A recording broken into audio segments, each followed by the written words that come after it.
Hello. അപ്പോഴേ മാങ്ങ നമ്മൾ കറി വയ്ക്കാൻ മാത്രമല്ല ദേ ഒരു 6 ചന്ദ്രക്കാരൻ മാങ്ങ. ചന്ദ്രക്കാരൻ അറിയാമല്ലോ, നല്ല വാസനയാണല്ലോ. അത് നാട്ടിൽ നിന്ന് കൊണ്ടുവന്നത് ഞാൻ അടപ്പത്ത് വെച്ചിട്ടുണ്ട്. അത് മാമ്പഴപ്പുളിശ്ശേരി മാത്രമല്ല കേട്ടോ വയ്ക്കാൻ പറ്റുക, ഇതുകൊണ്ട് വേറൊരു ഉപയോഗം കൂടി ഉണ്ട്. അപ്പോൾ ഞാൻ ആ മാങ്ങയുടെ തൊലിയൊക്കെ എടുത്തു, അതൊന്ന് ഡ്രയറിൽ വെച്ച് ഉണക്കി എടുത്തു കേട്ടോ.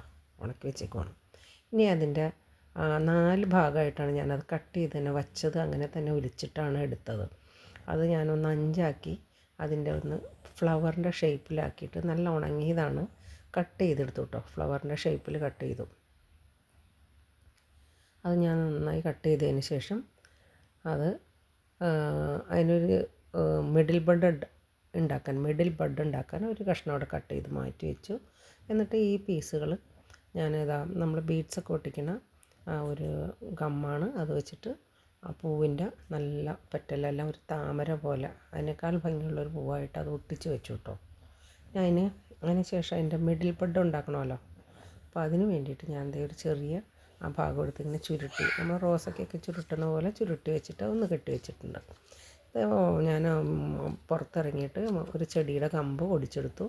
എന്നിട്ട് ഇതിൻ്റെ ബാക്കിൽ നന്നായിട്ടൊരു ഹോള് കത്രികയും കൊണ്ടുണ്ടാക്കിയിട്ട് നമ്മുടെ ചെടിയുടെ കമ്പ് അതിലേക്ക് കുത്തി ഇങ്ങനെ ഇറക്കി വെച്ച് കൊടുത്തു. അതിന് ശേഷം അതിൻ്റെ മുകളിൽ നമ്മൾ ഉണ്ടാക്കി വെച്ചത് ഈ മിഡിൽ ബഡ് ഞാൻ അതിൻ്റെ മുകളിലേക്ക് ഇങ്ങനെ ഒരിത്തിരി ഗമ്മ് തേച്ചിട്ടുണ്ട്. അതങ്ങ് ഫിക്സ് ചെയ്ത് വെച്ചു. ഫിക്സ് ചെയ്ത് വെച്ച് കൊടുത്തു കേട്ടോ. അപ്പോൾ നല്ല അടിപൊളി മാങ്ങാത്തൊലി കൊണ്ട് ഒരു ഫ്ലവർ ഉണ്ടാക്കിയിട്ടുണ്ട്. അപ്പോൾ നേരിട്ട് കാണാൻ നല്ലൊരു ഭംഗിയാണ് കേട്ടോ. ഇനി നമുക്ക് ഗോൾഡൻ സ്പ്രേ ഒക്കെ ഉണ്ടായിരുന്നെങ്കിൽ അത് അടിച്ചു കഴിഞ്ഞാൽ അതിൽ നല്ല ഭംഗിയായേനെ. പക്ഷെ നമ്മളുടെ കയ്യിൽ ഗോൾഡൻ സ്പ്രേ ഒന്നുമില്ല. അപ്പോൾ അതില്ലാത്തതുകൊണ്ട് ഞാൻ അങ്ങനെ തന്നെയാണ് വെച്ചിരിക്കുന്നത്. ഉണങ്ങിയതായതുകൊണ്ട് എത്ര കാലം വേണമെങ്കിലും ഇതിരുന്നോളൂ കേട്ടോ. അങ്ങനെ നല്ല ഡ്രൈ ആയിട്ടുള്ളതാണ്, അതുകൊണ്ട് എത്ര കാലം വേണമെങ്കിലും ഇതിരിക്കും. അപ്പോൾ ഞാൻ വിചാരിച്ചു ഇനി നാട്ടിൽ കൊണ്ടുപോകുമ്പോൾ അല്ലെങ്കിൽ എവിടുന്നെങ്കിലും ഈ നല്ല സ്പ്രേ കിട്ടും ഗോൾഡൻ കളർ, അത് വാങ്ങി സ്പ്രേ ചെയ്ത് വയ്ക്കാമെന്ന് വിചാരിച്ചു.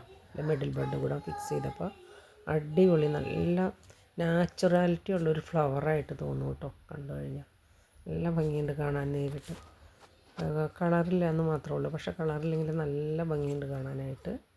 അപ്പോൾ വീഡിയോ ഇഷ്ടപ്പെട്ട കമൻറ്റ്, ലൈക്ക്, ചാനൽ സബ്സ്ക്രൈബ് ചെയ്യണം, ഫോളോ ചെയ്യണം. എല്ലാവർക്കും ഇഷ്ടപ്പെട്ടാൽ കമൻറ്റ് ലൈക്കൊക്കെ തരണം. പുതിയ വീഡിയോ ആയിട്ട് അടുത്ത് തന്നെ കാണാം. Bye bye.